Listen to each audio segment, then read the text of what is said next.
General Arnold Bray, he came all the way from North Carolina. He serves on our National Armed Services and Veterans Affairs Committee. He is a retired general. He is an amazing historian. He taught at the military school, right? Military college? Naval War College, and he is a force to be reckoned with.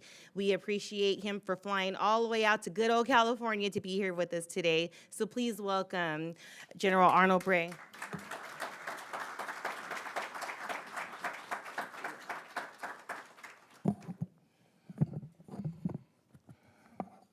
I know we're pressed for time, but I've been given, I was told, under 5 minutes.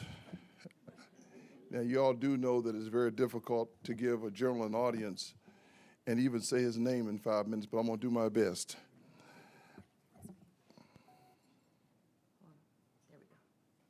Okay, she cheated and went to the second slide. But what you should have caught was 3 questions on the first slide. And history, for the sake of history, is useless. I'm going to say that again, it's useless. Whenever you do history, it ought to have a purpose. It ought to be a platform for making the future better. So our journey back to understanding the 75th anniversary has to be instructive. And that's kind of what I'm going to do over the next, and by the way, I'm using 8 slides. I normally don't do this because I have a lot more time.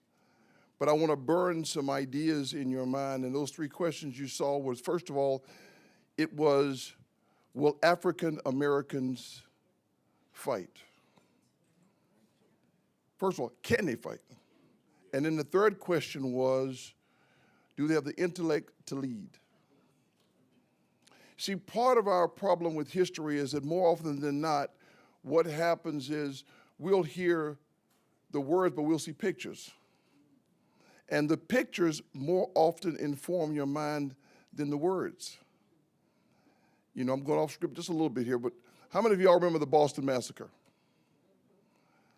Okay, with your phones, I want you to look up pictures of the Boston Massacre. There's one that is particularly important, and I'll get to it later on, but I want you just to have that in the back of your mind because that's been informing our nation in many ways for a long time, because Executive Order 9981 is President Harry S. Truman on July 26, 1948, he finally said, okay, I'm going to allow African Americans to integrate and be able to rise to their own level of incompetence. He had to do what we're doing right now because there was a whole bunch of Southerners who really did not want to have that kind of power in the hands of African Americans. Okay? Now, so why does that matter? Because they said, well, we're past that. No, the other part that happened was America got late in the game to involve all of its citizens. That's what you got to kind of understand. And by the way, I'm going to do a little bit of a segue here with my sisters in uniform. What people don't realize is that many, many, many, many more women wanted to join our service, but the law said no more than 2%. Okay, now let's start off real quick here. So a nation is built, most nations, its leaders are warriors. Our first president was a general, warrior. Most nations still have that in the back of their mind, people that are willing to go to fight for them. So then you got enslaved persons who were considered to be docile. Didn't necessarily, they must be passive because they're slaves. Not necessarily they were taken, in some cases even handed over. They didn't see that.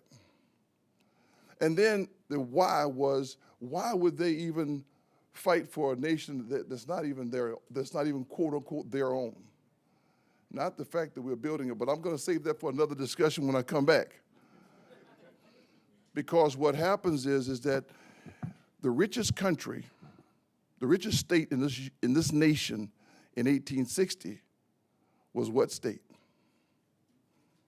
It was Mississippi. Slaves were worth that day's dollars, $6 billion to their economy in that day. So again, I'm getting away from that, but I want you to understand that becomes part of the driver of the thought process. I show this picture because I am an example of the teleporter that our military has been for our nation. That picture you see to the left, that's me and my little brother. And that's me with the same pair of pants I wore for about 5 years. The pant legs get let out. If you see at the very bottom, that's 1966 in Columbia, South Carolina. I had to make two choices. I'd look at a sign that says white only, colored. And by the way, the CP in NAACP is not for just black folks. Keep that in mind. We talked about it earlier, okay? Recognize that. And so then you fast forward to 2008, and I'm a general. In between that time, in 1977, I raised my hand, and I had 24 men of all colors and races that were in charge of me, that were responding to me. In 1986, I'm talking to Colin Powell and Caspar Weinberger about what we're going to do in the Horn of Africa en route to that journey. And today, that guy with the absent afro has been allowed to come here and talk to you all, to talk about the teleporter that is our service, that has been the platform for change in this nation. Say that one more time. The military has been the platform for change in this nation. That's why you got to know that. Now, see, what that means to us, and Pastor, if I sound like I'm starting to preach, stop me. All right. So what that means is that we used to be in this game for a while. Next slide. Oh, I got control, don't I? That's time. That's me. Okay?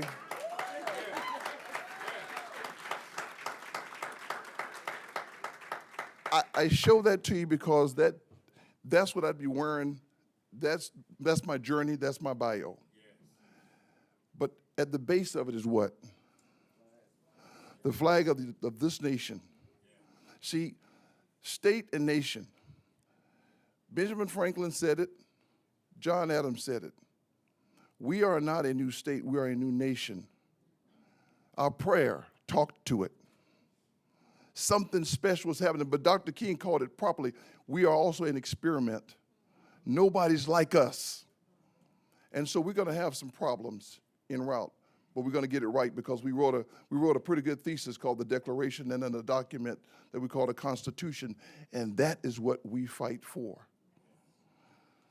Executive Order 981 was our ending of saying we're not fighting the fight anymore. We're now in the game. But some things happened that moved us forward. This is my grandfather. That is Winfred McNeil. He fought in World War I. He fought to try to change the platform for the whole family. And in World War I, he came back like many African Americans. They had been now in the same environment as white people. And they were seen first as Americans overseas. And that gave them access to things that they did not have access to here. Now, some of you guys know what I'm talking about, but I'm going to leave it alone. But that made them think differently. And many of them came back thinking that the world was going to change for them. Remember the song, How We Gonna Keep 'Em Down on the Farm? Well, not so fast because the South was not ready for that yet. This is my father-in-law. You'll see him if I'll point him out.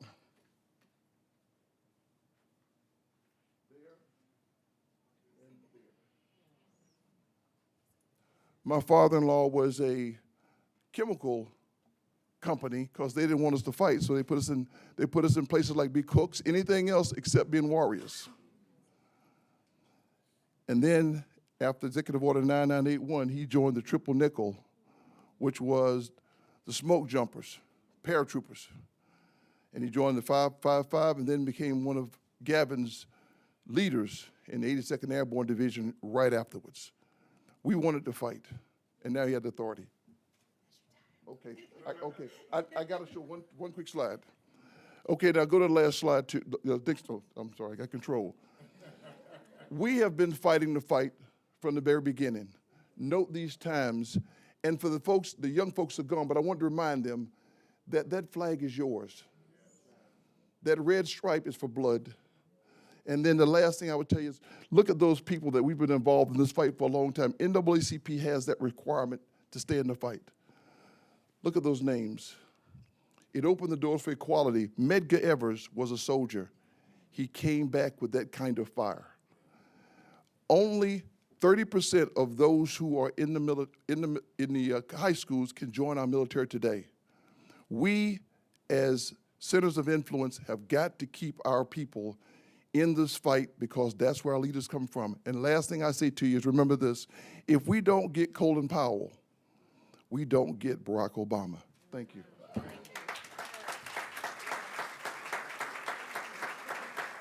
Thank you, General Bray.